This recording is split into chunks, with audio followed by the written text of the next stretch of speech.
وزمان برضو كان الميرون يجي مع المعمودية ولا كانوا مختلفين توقيتهم؟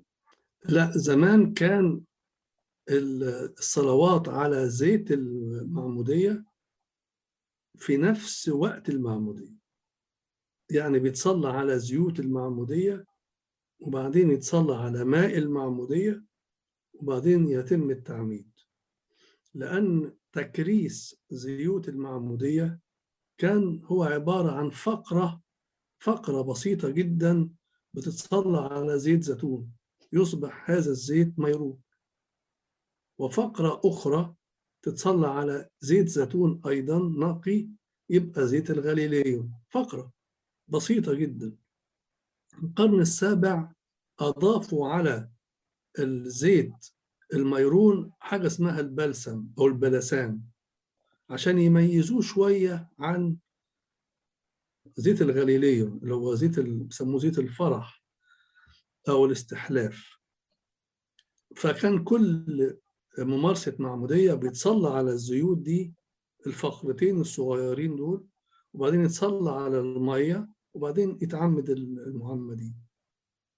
إنما حكاية بقى إن إحنا نجيب أفاوة و27 نوع ونروح الهند ونعمل طبخة أولى وطبخة تانية وطبخة تالتة، الموضوع ده كله ده ما حصلش إلا في بدايات الألفية الثانية للميلاد، وكان سببه بطرك من بطركة الكنيسة من دير أنبا مقار، وعنه انتشر هذا الأمر وهو أخذه من الكنيسة البيزنطية. لكن كان الطقس في بداياته بسيط جدا.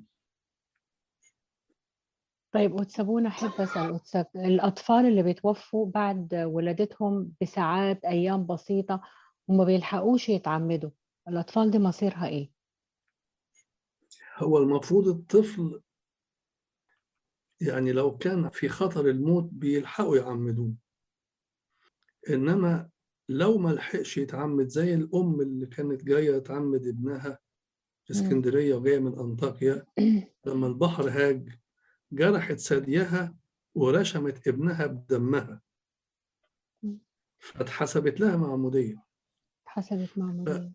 فالمفروض إن الطفل لما يكون في حالة خطر الموت إما بيتعمد بسرعة في أي كنيسة، أو إن أمه بترشمه باسم الآب والابن والروح القدس. أما ما كانوا فين لا أحد يعرف. أيوة. الحاجة اللي أنا بقولها باستمرار هو كلمة أنبا مقار الكبير: الحكم لله. لله، صح. أما الطفل طبعا بيبقى ملوش ذنب إنه ما تعمدش أو ما لحقناش نعمده. النية بتتحسب. يعني إيه النية بتتحسب؟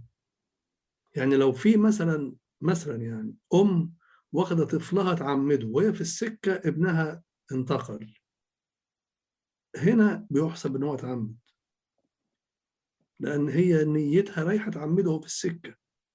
إنما في النهاية ربنا مش حكمه زينا، إحنا مش فاهمين حاجة فيما يختص بالأخرويات. تعيش، كتر خيرك يا ابونا.